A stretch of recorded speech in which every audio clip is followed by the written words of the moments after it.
Hey, it's Mother Funny Time with Andie and Angie. 2 cousins, 8 kids, 1 grandkid, 2 states. And a whole lot of fun.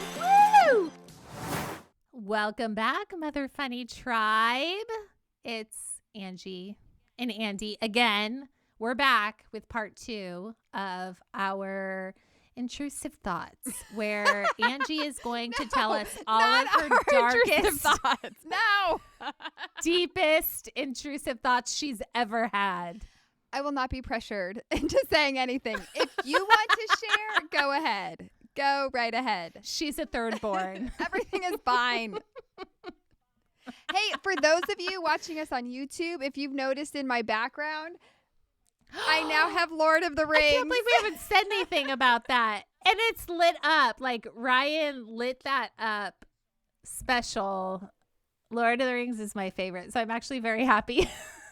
It's not Barbie, which I'm still hoping for, but at least one of these days, you guys. It's not Braveheart. It's going to be Barbie. At least not Braveheart. We have Lord of the Rings. I have not watched that trilogy in a very long time. I used to love it. Like, I remember watching it. I really liked it. Actually, fun fact, after I had Riley, because it was in January, you know, and it's cold-ish in San Diego. Not really, but people in San Diego think it's cold. You know, 60 degrees. They have like their jackets and hats on. Anyway, and I was nursing, you know, around the clock, and it can get boring. Nursing around the clock in general, like we've talked about, can just get boring. So I literally watched all the Lord of the Rings movies. You know, because you're nursing for so long. For like what? You nursed an entire Tolkien trilogy. That's impressive. I mean, not in one sitting. You know, like I would nurse and then pause it. 9 hours. No, I nursed, I'd pause it. And then the next, 3 hours later or whatever, 2.5, 3 hours later, watch the next half hour. So I watched it in chunks. And that actually was probably the very last time I've watched Lord of the Rings. But now I'm promoting it. Wow. I'm promoting it in the background. So good. I watch it every year. Really? Sometimes more than once. Yeah, I love it. And usually in January. I usually watch it in January. Usually I can get my family to watch part of one with me. And then Chris always says he'll keep watching it with me, but he usually doesn't. So I'll just finish him by myself at some point. Anyway, but today we're going to talk about how to handle. She's from the South, ladies and gentlemen. How to handle. Yes, ma'am. Your intrusive thoughts with Andie and Angie. Welcome, y'all. I lived in the South. Yeah. Welcome. So you can say y'all. I have you a can little. Say y'all. You joined the South for a while. Yeah. Yeah. I'm part of their club. Yeah. I'm in Southern California, so I'm still Southern. Okay. Number 1, this is how you handle your intrusive thoughts. And you touched on this last episode. You separate fact from fear. Intrusive thoughts aren't associated with an increased risk of harm to your baby. Just because you have the thought doesn't mean you're going to act on it. You might fear you're going to do X, Y, or Z to your baby, but the fact is it's highly unlikely you will. When experiencing intrusive thoughts, one parent reminds herself, thoughts are thoughts, not threats. Feelings are feelings, not facts. Sensations are sensations, not mandates to act. Hey, can you read that part again? Thoughts are thoughts, not facts. That end part, that was not really good. Threats. Okay, thoughts are thoughts, not threats. I really like that. Let's dissect this for a moment. Know. Thoughts are thoughts, not threats. Feelings are feelings, not feelings, not facts. Sensations are sensations, not mandates to act. I just want to say, I think this should be on a poster for teenagers, specifically teenage girls. Like, This is not only for intrusive thoughts. It's actually amazing. This can be applied in everybody's life, really. Like, we need to frame that. We need to frame that right here. instead of Aragorn, son of Arathorn. With his sword Elendil. That's really impressive. I love it. I know. It's nerdy. I know it's nerdy. I can't. Do you do like my precious? Like, my precious. I mean, I can't do it, and I won't speak Elvish. I'm not there. I just love the trilogies. Anyway, yes, thoughts are thoughts, not threats. Just because you think it, it's not like some warning to come. It's not a premonition. It's just a thought. And I mean, like we said again, of course we should be prepared. Like we should think of how to keep our baby safe, but just because it pops in your head doesn't mean it's going to happen. Feelings are feelings, not facts. Like just because you feel something, it does not make it true. You can understand why you feel that way, but it's not the truth. Feelings are like, I heard one mental health person describe that they're like, scientifically, they're like these, what do you call them? Those chemicals that are released. And those chemicals can be released to make you feel a certain way. And there could be there's a reason behind it, but you have to think, okay, is this feeling really supposed to be what I'm feeling right now? Like if I'm feeling angry, why am I feeling angry? If I'm feeling scared, why am I feeling scared? If I'm feeling anxious, why is my body reacting this way? And trying to figure that out. So it's not a fact. It's just your feelings. It's what your body's doing. I feel like God created our bodies amazingly and our brains to do these amazing things to protect ourselves. And one of those, though, is feelings. And we have to figure out why we're feeling the way we're feeling and not use those as facts to dictate what's going on, but to ask better questions to ourselves, if that makes sense. Yes, exactly. 100%. I've heard of it kind of like you want to like disassociate yourself from the feeling almost, kind of like what you're saying, dissect that feeling or even that thought to just say, okay, that's just a thought. But that doesn't mean that that's labeled as who I am, or like I don't need to take ownership of that. It's just a thought. That's all it is. We're constantly thinking so many thoughts throughout the day and just going. And so you're going to have multiple thoughts. So it's not like we're fully like, I am all of my thoughts all of the times. I'm all of my feelings all of the times. It's not what it is. But yet someone might have an intrusive thought and now they cling to that and they're like, oh no, I'm a bad mom and I have shame and that's what I am and that's what I'm doing. And they're just so hard on themselves. And it's like, well, wait a second. You also saw a car and remembered the car that you drove in college. You know? You are the car you drove in college. So I think it's good. No, I think that's a good point. Yeah, I think two things to that. One, I forgot the first one, so I'll just go with the second. I cannot retain thoughts long enough anymore. They just keep leaving. Second, that one of the categories of intrusive thoughts I remember I was going to say, sorry. The second is that some of the intrusive thoughts that we can say are negative thoughts towards ourselves. So a negative thought can even pop in of like, I'm dumb. I'm not a good mom. I'm not good at this. I'm this, whatever. I'm stupid. I'm dumb. I'm whatever. And those intrusive thoughts will come in and we'll dwell on those, like maybe not even recognizing. And something else that I had learned, I think it was this week, I was reading that our brains will naturally try to find things to support what we think. So if you are thinking, letting yourself dwell on, I'm a bad mom, you're going to start looking for facts, like without even knowing it, like facts around you that will support that thought. And it's the same with someone else. Like if you ever like had a situation with somebody you know and they just did something wrong, right? And you're just upset with them. Well, then all of a sudden you will start looking for every fact that supports why they are wrong or did something wrong or a bad person or not a good friend or whatever. And you'll start building cases. Anyway, our minds do that. I thought that was interesting. And I think that goes with intrusive thoughts if we dwell on them. That is fantastic. And that actually could lead to another tip or trick, which is practice gratitude. I mean, that was an amazing setup. Totally not planned, but it was incredible. Practicing gratitude through daily affirmations. One key component of overcoming intrusive thoughts is developing an attitude of gratitude. We need to be writing these down. Oh, thoughts, not, what was it? Oh gosh. Oh, thought. Sorry, let me look it up again.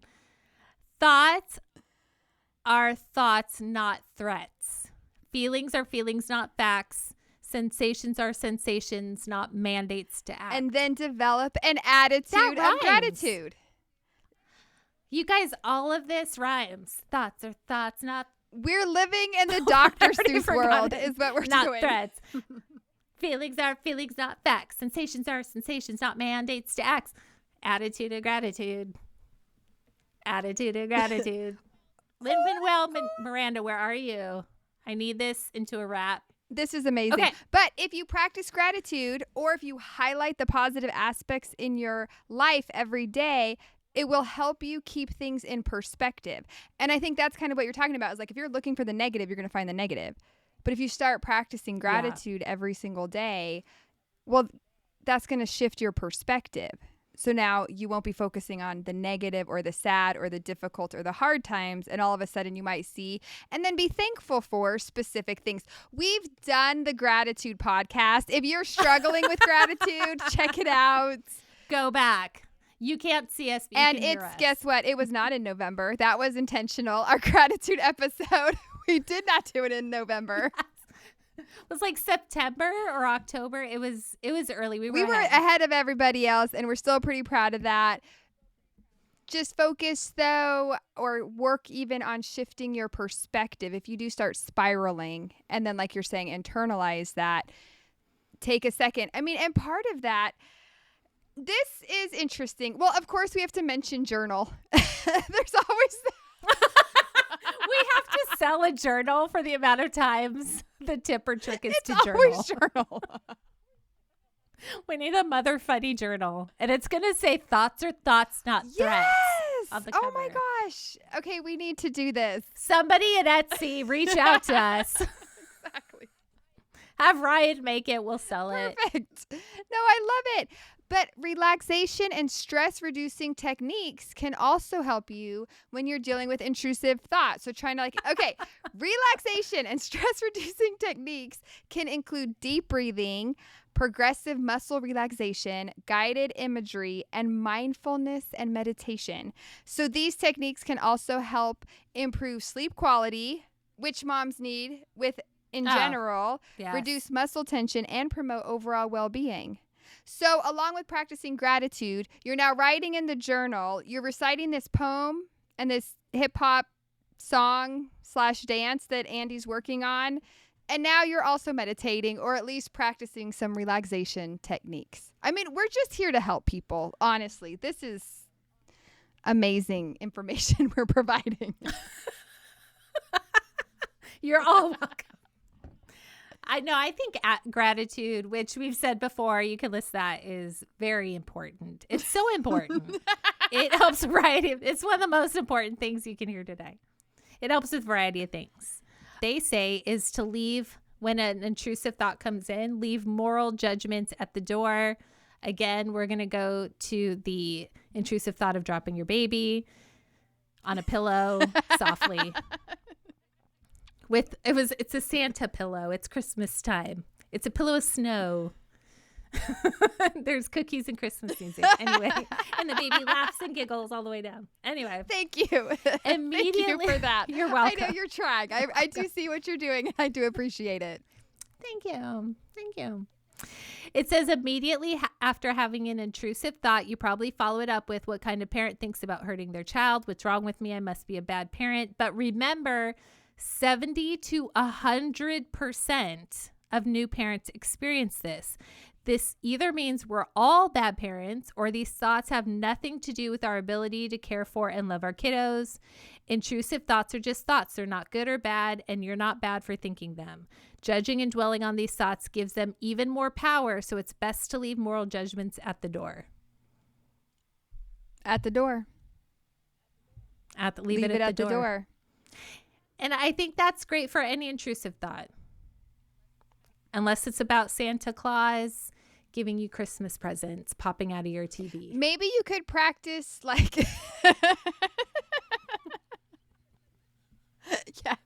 Let's all think of Santa right now.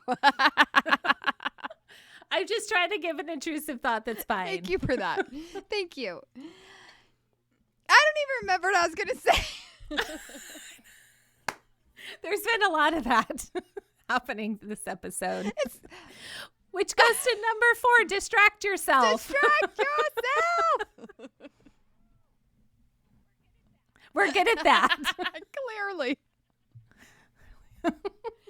I 100% agree with distracting yourself. Honestly, sometimes just go outside. Just get in nature. Go for a 5-minute walk. Get some vitamin D from the sun. I mean, just change your environment. Not that hard to do, but it literally can change your mindset. It can change your attitude. It can just change how you feel. I mean, it doesn't have to be huge. The distraction, it does not have to be that big of a deal. But even if it's cold, walk outside. Now you're focusing on being cold. Let's face it. Yes. Not hard.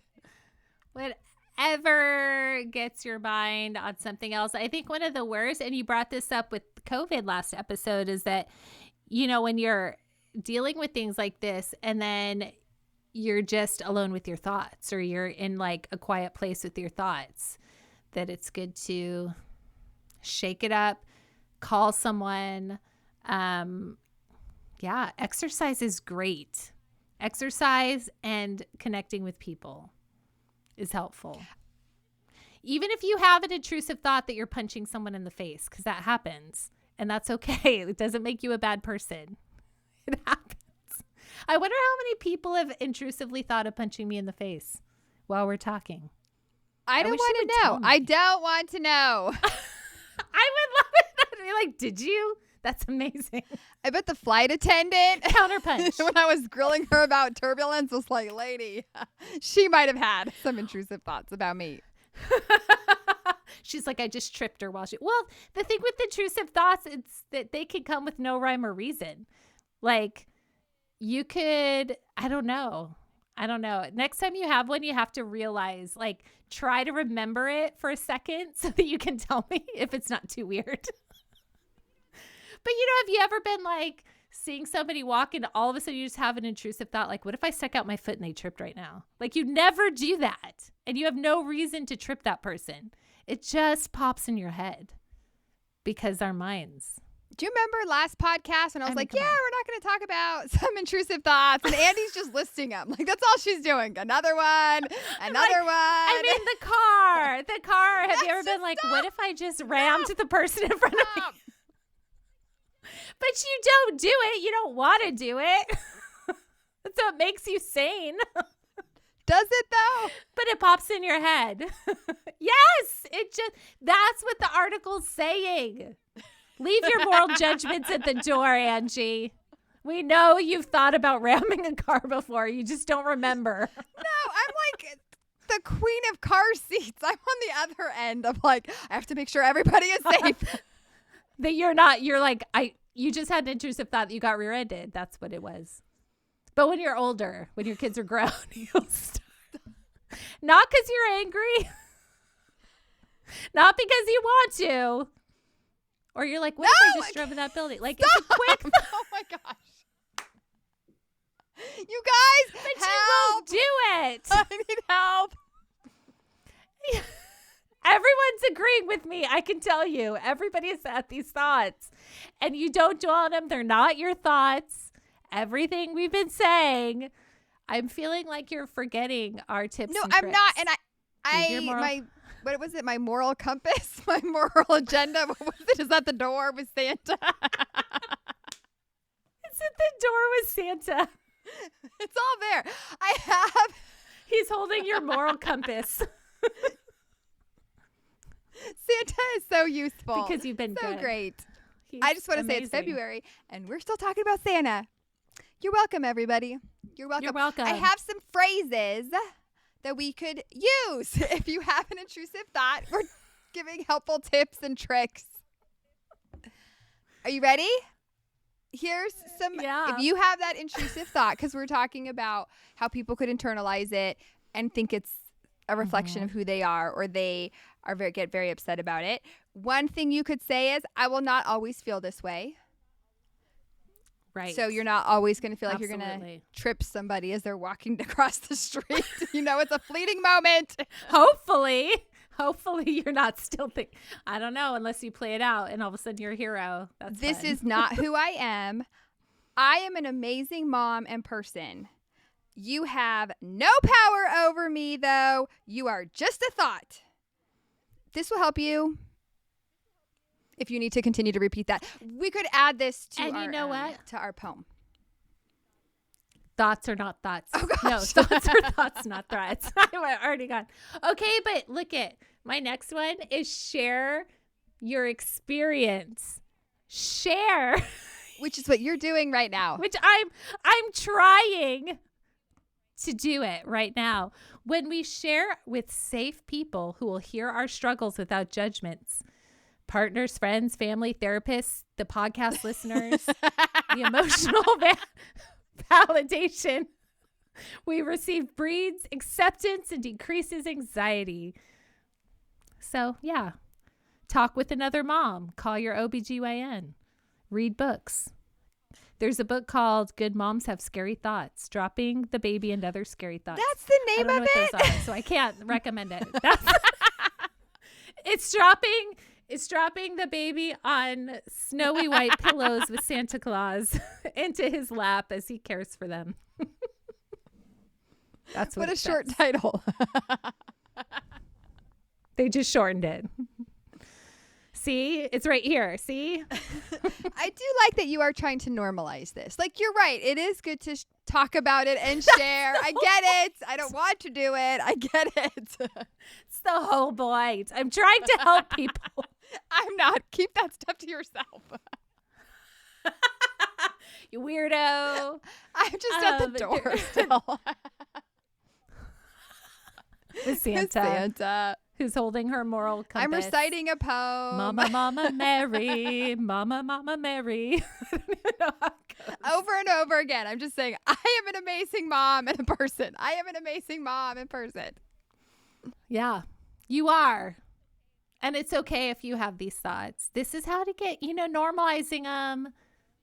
Knowing that they're just weird junk that pops in our brains, but they probably come from something very useful, like trying to keep us and our children alive, but they're just byproducts. And if you have a really funny one, tell us about it. If you also kung fu fight on your way to the movies because you've pictured how to, it honestly helps me. Like, I don't have intrusive thoughts like that anymore because my anxiety is under control for the most part. But like, when I'd be in a theater, I think near the end of my intrusive thoughts, I was always looking like, what are they doing? Why do they have a backpack? Why did they come halfway through? Where are all the exits? Like I was just constantly on high alert. But if I flipped it to how I was going to karate kick everybody and take them down and save everybody from the shooter, much more enjoyable experience. I really want to learn that move like you see in like Black Widow and Marvel does it, where she like gets her legs around the guy's neck and like flips him over. Like they like run, climb up the guy, grab the legs at the neck, flip him over. I want to learn that. I can't. Well, you can. You can learn that. Take some Krav Maga classes. I think it would be good. Could Brooklyn show me? I would love for her to learn that. She probably already knows it. I know. She probably would take somebody down like a 7-foot guy. She'd be like running up and like Spider-Man and then just flipping him over. 100%. But when you are talking about like the movie theater or what you would look for when you went to a movie theater, some part or some tip or trick, if you will, is to identify your triggers. Like if you're noticing in these specific situations, you get more intrusive thoughts, maybe kind of stop and think, what's happening? Like, what is that stressful situation? Because so many times the trigger of intrusive thoughts could be stress or, like we talked about, a traumatic experience. So maybe you're going to a location where trauma happened and now you're having more intrusive thoughts. So sometimes even like when you're in a calm, not intrusive thought, not stressful moment, like step back and think about that and think that through to see what possibly you could do moving forward or what strategies you could use if by chance you have to go to that location, or if by chance you have to talk to those people, or you have to see those people, or you have to do certain things. But to really kind of go back and think things through of what is this trigger, what's causing it, if it possibly can. Like, you know how we talk about like, oh, this can happen at any moment. But if you're noticing patterns, I would say, of like specific times when it continues to happen, there might be something there that you kind of want to think about a little bit more to maybe, I don't want to say prevent it, but help as you're trying to deal with coping with intrusive thoughts. Yeah, and I think that's amazing and helpful. It goes back to separating fact from fiction. From like, okay, so you go in a theater and every time you go in there, you're picturing this bad thing happening. Well, let's think about the facts. Has this ever happened to you? Is this super actually prevalent? No. Could it happen? Sure. But do you have control over it? No. Can you still be aware? Yes. And everything, what if everything is okay? I read this lady had a shirt that said, what if everything's going to be okay? And I was like, that is such a great sweatshirt to wear. What if, because we're like attuned to our negative thoughts, which lead down to what could go wrong. And in our anxious minds, we can try to prevent anything bad that could happen. And so we're always on this downer path. But what if your thought is changed to, what if everything's going to be okay? What if this movie is going to be fantastic? What if my child is going to be fine? What if, and just think, what if it works out? Every mom with a cricket, go to Hobby Lobby, buy yourself a shirt or a sweatshirt and start cricketing this type of a shirt. What if everything is going to be okay? That's perfect. I think I need to see that like throughout every day for the little negative things that come in or the little worries. Or the times my mind wants to go there. What if everything's going to be okay? So that's also going to be on my poster with our amazing poem that we've written with my sayings and my mantras. And now at the bottom, it will say, what if everything's going to be okay? What if all the good things are which we're grateful for. All things are going to be good. Because we're practicing gratitude. We're being mindful. We're aware of our thoughts. We're writing in a journal that we got from Ross Journaling, on sale. Giving Santa our moral compasses at the door. You guys, we're just here to help. We're here to help. If you take nothing else, take Santa. I'm just kidding. I kind of want a badge. Oh, gosh. Here she goes. Too far. I've gone too far. You had to bring it up, didn't you? No. I need like a prize or a badge or some type of like trophy because I made it through this conversation. I made it through 2 episodes. I'm so proud of you. Intrusive Thoughts. I'm so proud. And here's what I was going to say.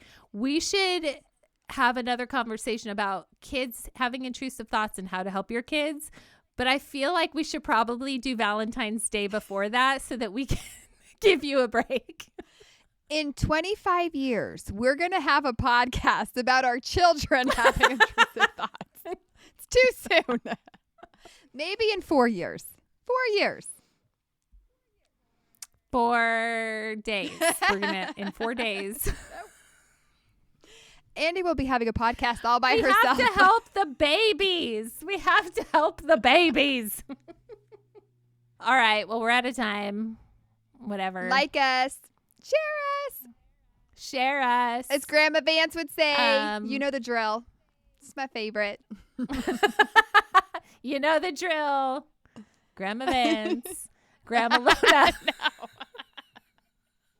No. Okay, we gotta go. You're just doing everything you can. I don't know why I'm throwing your triggers out.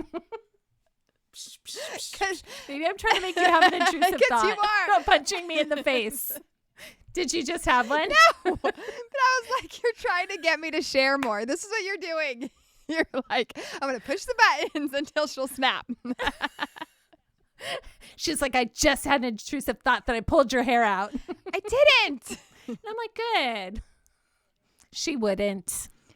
She's having gratitude. She's so thankful I'm her cousin. She has such an attitude of gratitude. 100%. Anyway, 100%. Bye. All right. Bye.